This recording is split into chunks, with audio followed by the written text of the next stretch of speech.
And we are live. Yes, Ring Kings Pause. Oh, hold on, let me pause this. Ring Kings podcast is back. It's just me today. Okay.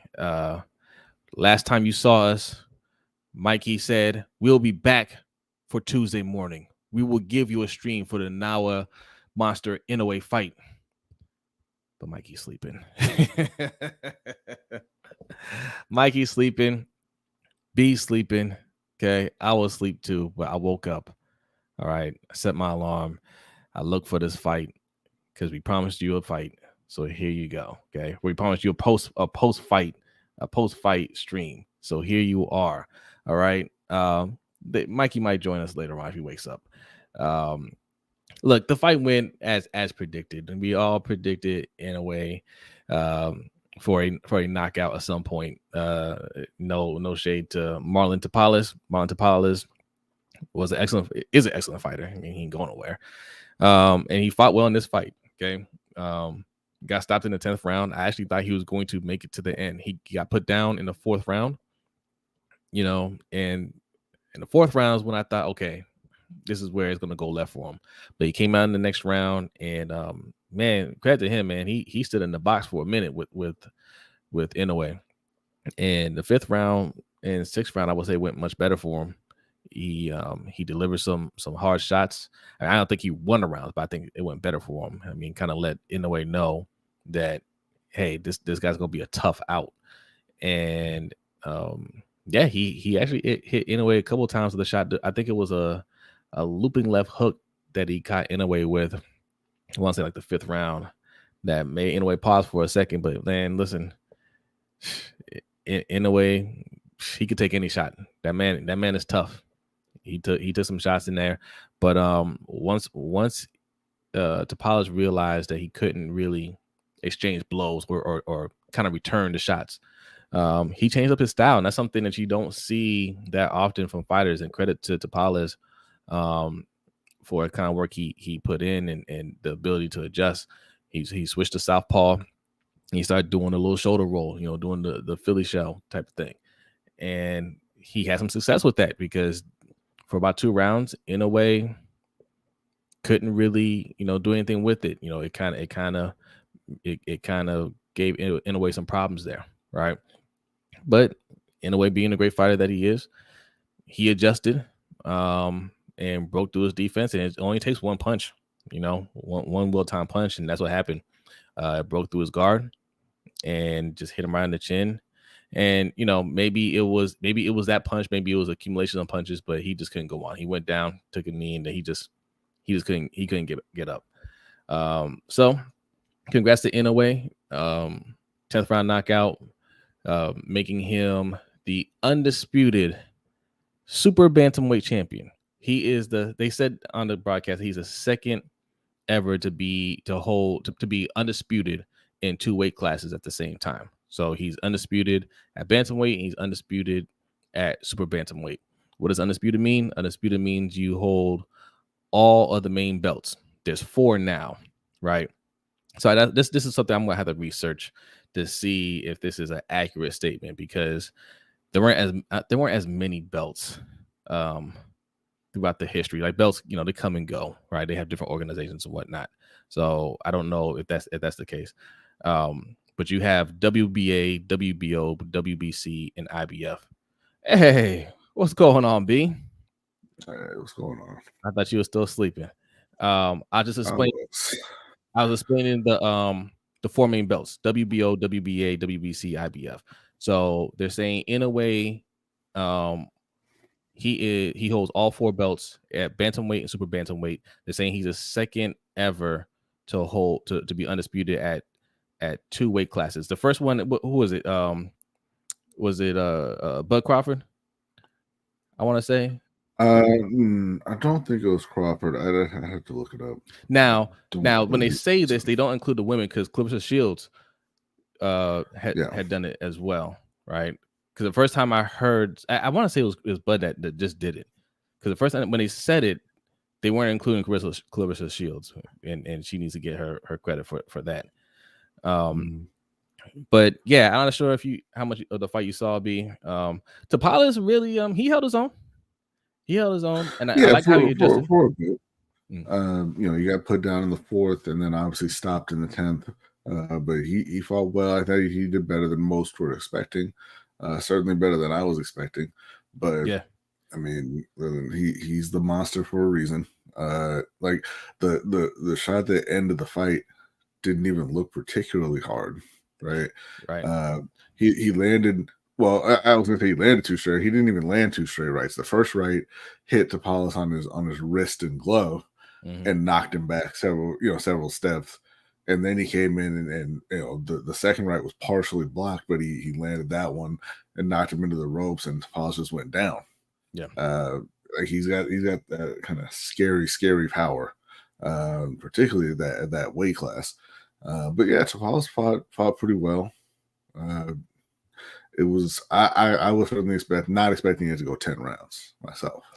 No, especially when he went down in the fourth, I was just like, yeah, this isn't going to go much longer because he took more shots after that. But Tapales is tough. That man's tough. Yeah. He delivered. It wasn't like he was sitting there being a punching bag. He delivered blows. What's going on, Rico? Salute to you. Hey, hope you had a Merry Christmas or Happy Holidays, whatever you celebrate. Says Power finally wore him down. Respect to Tapales. Yeah. No, absolutely. That's what it was. It was an accumulation of punches.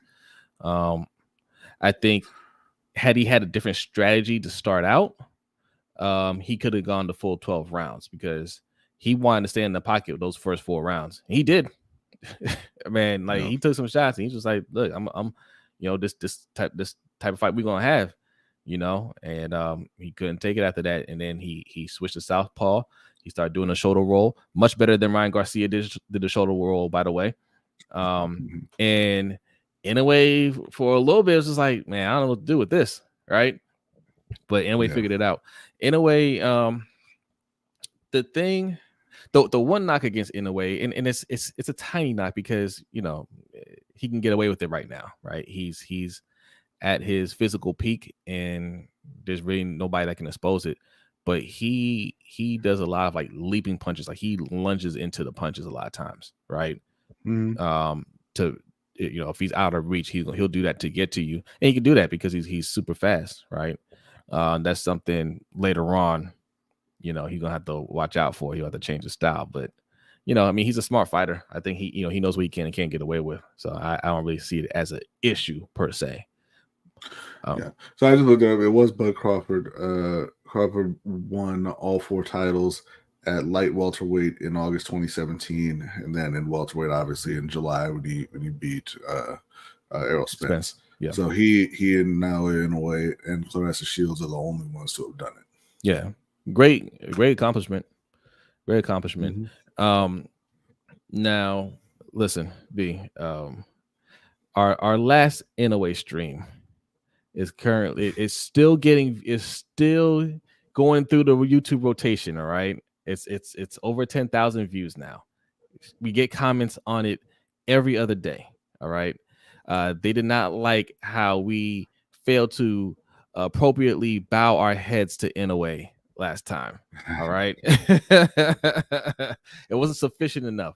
But I'm sure. I mean, listen, shout out to the Inoue fans out there. Shout out to the Japanese fans that are watching the fight, and some of you guys are watching the stream. I'm sure you have Inoue number 1 on your pound for pound list, but over here he is still number 2. Can he keep up? Does this change things for you, B? I mean, be the excellent fighter. Did something that only Crawford did. Does it change things for you in the pound for pound list? For me, it's kind of like we were talking about earlier tonight, I guess, since it was after midnight, with the NFL and how that performance last night from Lamar Jackson made it clear that Lamar Jackson's the MVP of the league, and that it's Lamar Jackson and Pat Mahomes and everybody else, right? And they're kind of in a different class, and that's how I feel about Crawford and Inoue now. Like they're 1 and 2, and then it's everybody else.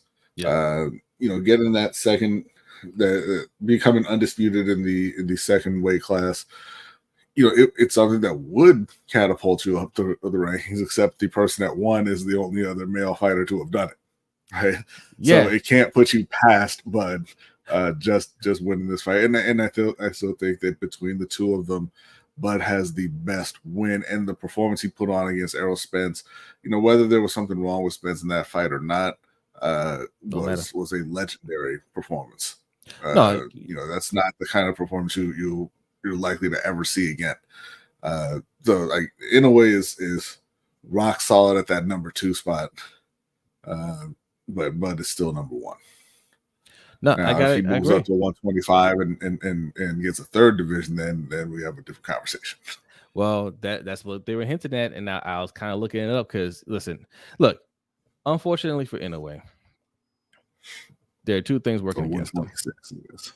Yeah, that's featherweight. I just looked it up because I was just like, man, how tiny is bantamweight, right? Yeah. So he got Very bantamweight, super bantamweight, and the next step up for him is featherweight. Jesus, 126 pounds. Yes, Rafael Espinosa is WBO champion. Luis Alberto Lopez is IBF. WBA is vacant, and Ray Vargas is the WBC champion.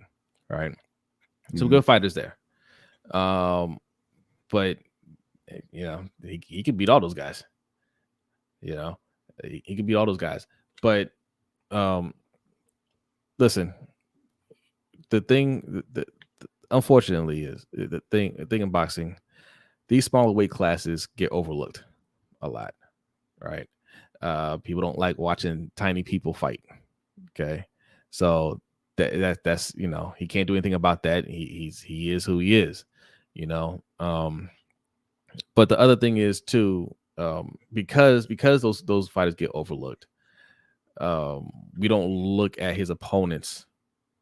We don't hold him in the same regard as heavier opponents, right? Because he's beaten some excellent fighters. Obviously, he's beaten Nonito Donaire twice. He's beaten Stephen Fulton. He just beat Tapales, right? All excellent fighters, but ain't none of those guys on the pound for pound list, right? None of those guys get mentioned. So, like you said, Bud Crawford beats who was then the number 1 pound for pound guy. We had Bud Crawford 2, and most pound for pound lists had those two interchangeable, 1 or 2. To beat him in that fashion and to already do what Inoue did tonight, yeah, that's what keeps Bud Crawford number 1. But I agree with you. I think it's clear separation from everybody else. As much as I love Tank, Tank hasn't accomplished this kind of feat. Now he's dominated opponents the same way, but I don't think he's fought the same quality opponents either. He's fought some good opponents. I know people like to download Tanks or that downplay the fighters that he's fought, but I think I think who Inoue is beaten, I think are probably total higher quality fighters than what Tank has fought. Yeah, for sure. And Canelo's been at the top of those lists for a long time, and he's kind of moving up through weight classes, trying to collect belts. And and now that I think about it, it's kind of a little surprising he hasn't done it in 2 weight classes. But obviously, once he got to 175, it was a bit too big for him. Yeah. So and he's come back down to earth a bit, come back to the rest of the pack. Devin Haney, he's a guy who's trying to make that his name for himself. He was undisputed at lightweight. He's moved up to 140 now. He's got a belt there. I'm sure he'll be going for undisputed at 140 as well. But there's a lot of tough competition there, so we'll have to see. But as of right now, like I said, it's Inoue and Crawford and everybody else, and it's going to be that way until Crawford fights Spence again, or something changes with one of these guys. Yeah. But yeah, right now it's those two and everybody else. Yeah. Shout out to everybody watching, man. You guys, look, it is the day after Christmas. Some of you guys had to go to work.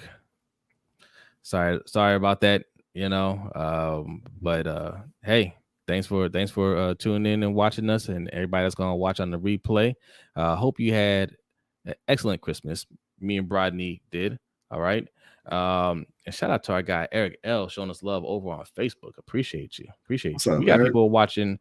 We got people watching on Twitter, YouTube, Facebook, and Twitch. All right.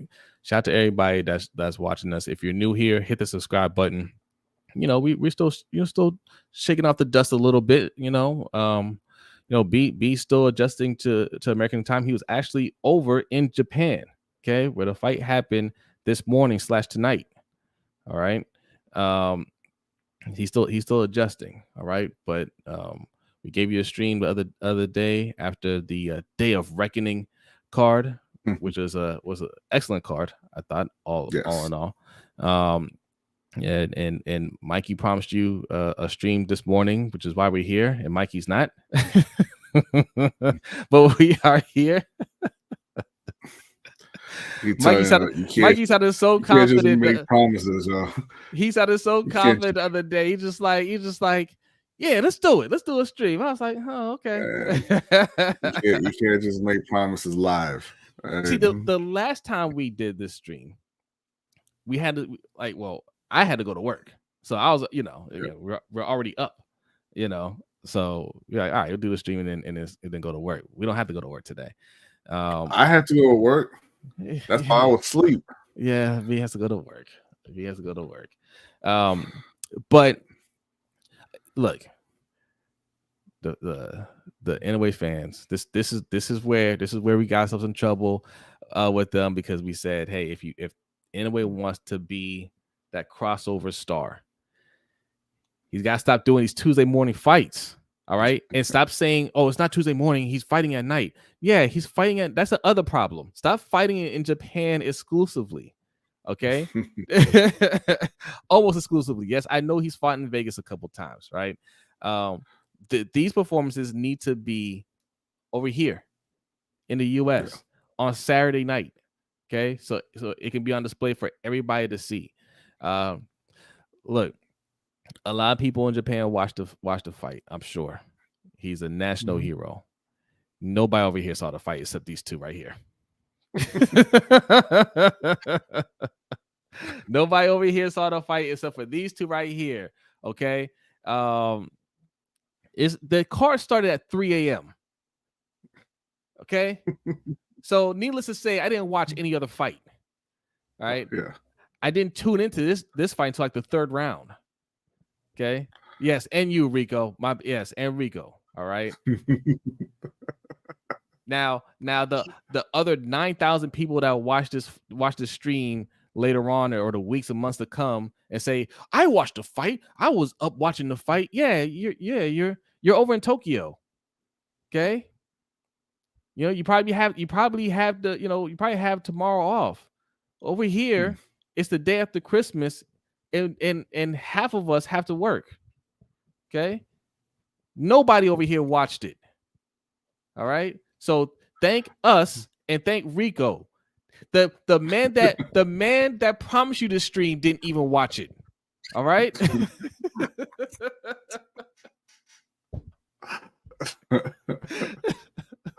But no. Look, we love watching Inoue because of these type of performances, because we know he's going to put on the show.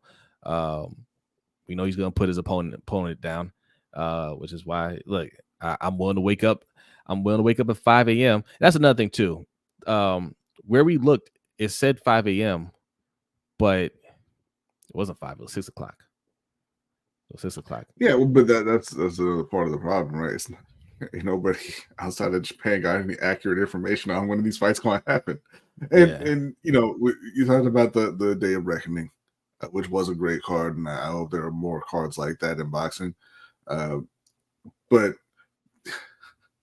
American fans look at Deontay Wilder the way they should be looking at Inoue, right? Yes. Because he has that same kind of just freakish power that Deontay Wilder is known for, except Inoue can actually box, right? Yeah. Like Deontay Wilder has one punch that he can land, and if he doesn't land it, he's gonna lose. But Inoue is the total package, and Total he package. can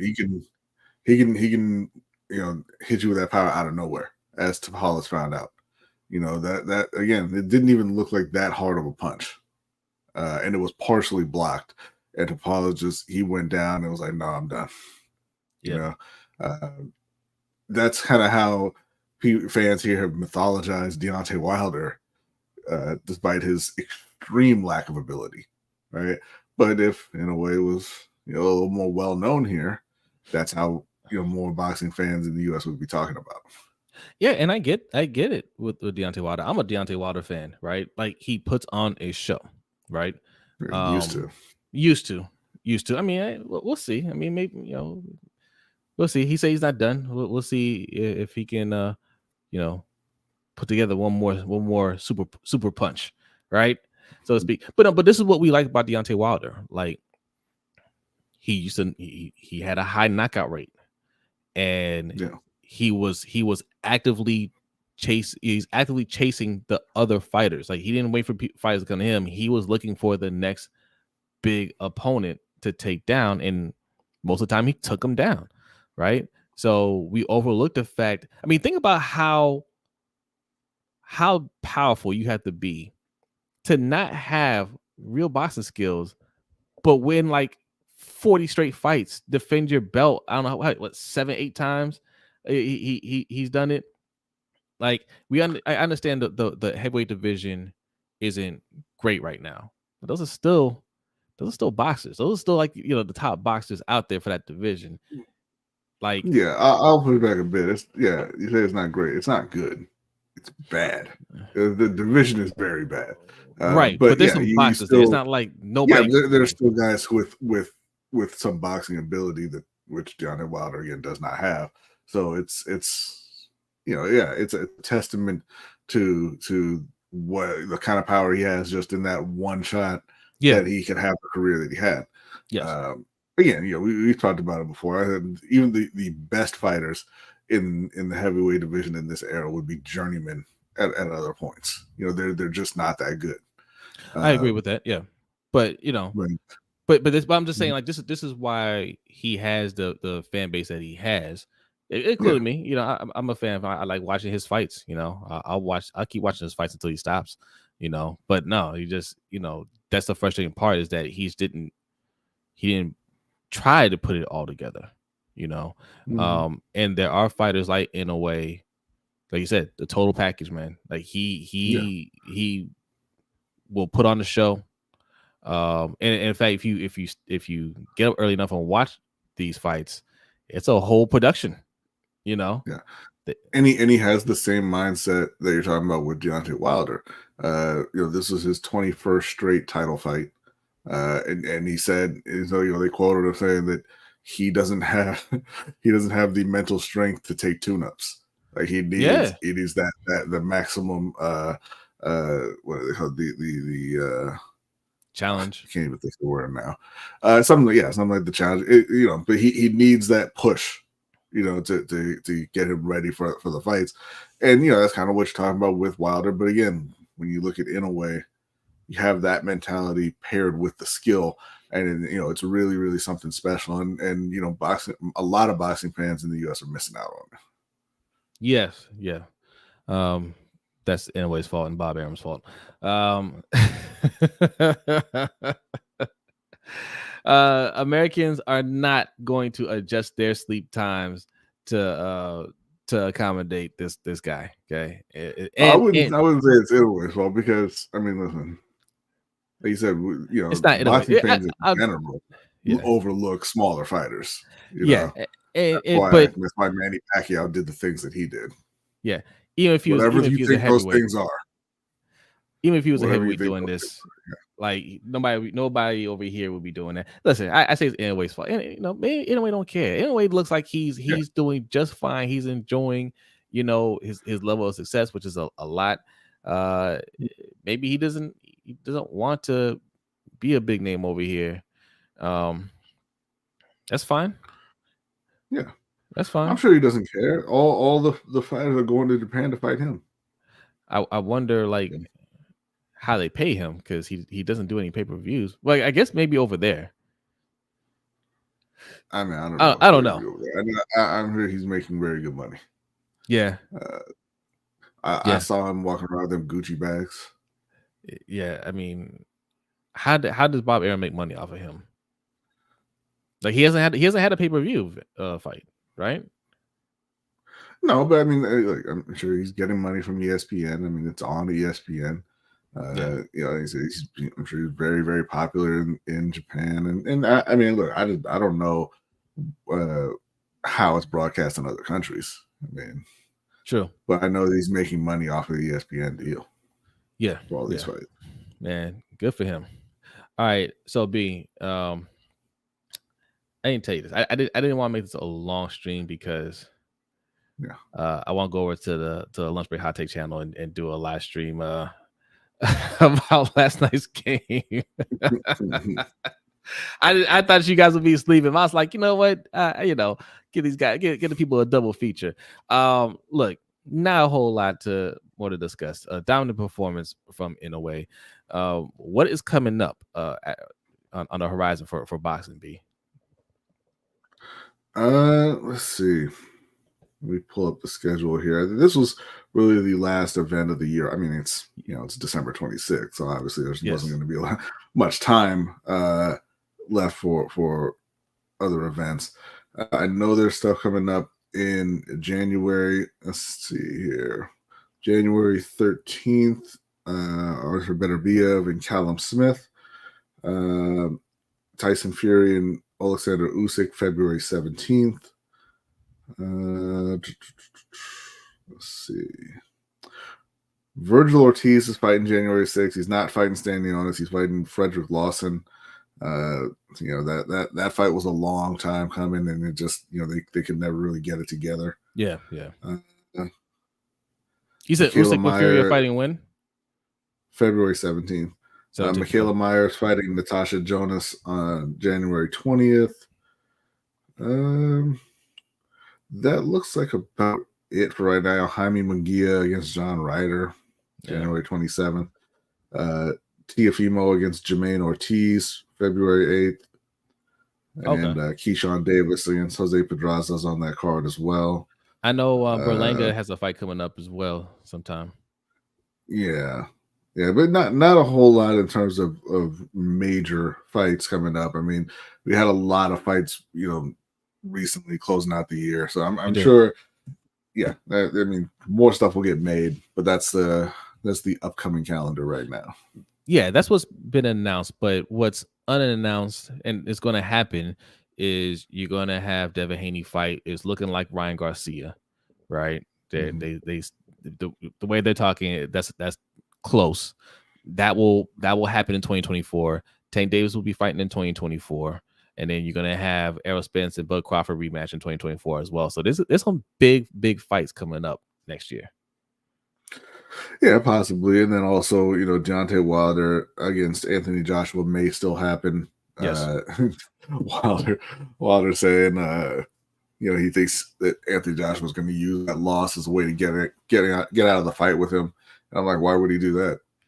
After seeing you get washed by Parker, why would he say no? I don't want that one now. I think that boosted up Joshua's confidence. Yeah. But that don't mean he can't get knocked out still. It could happen, but I don't expect it to happen. Yeah. So look, there's a lot of fights that are going to happen this year. They haven't been announced yet. But they are coming up next year. So very exciting year. But all right, we're gonna get out of here. Rico, thanks for joining the chat. And I see everybody else that's watching. Leave a like on this video. Also hit that subscribe button. Like I said, we're shaking off the cobwebs here a little bit, but we're giving you some content. We're gonna have some more content coming up. We have some got some ideas for some videos that we want to put out there. So stay tuned. But that's it. All right. You guys get to work, or if you're off today, enjoy your day off. B, are you ready? I'm ready. And we won't do another stream before B's birthday, which will be on Thursday. So happy birthday, B. Thank you. Thank you, Rico. Yes. Yes. B's birthday is on the 28th. So happy birthday to you. And when we come back, it'll be the new year. So, happy new year to you guys. We will see you next year. And B is ready. So we are getting up out of here. Peace. Things that you